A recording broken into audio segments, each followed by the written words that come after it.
कि तहारत से हम क्या मुराद लेते हैं और इस्लाम में तहारत का तसव्वुर क्या है। तहारत और पाकीज़गी ये इस्लाम का तुर्रा इम्तियाज़ है। बेशक। और दुनिया का कोई मज़हब, कोई धर्म, कोई तहज़ीब इस शोबे में इस्लाम का मुकाबला नहीं कर सकती। बेशक। तो इस्लाम की सरिश्त के अंदर, फितरत के अंदर इसके हर अमल की रूह जो है वो तहारत और पाकीज़गी है।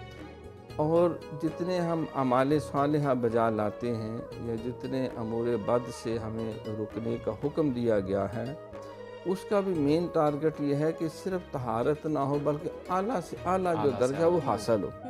देखो ना, इरशाद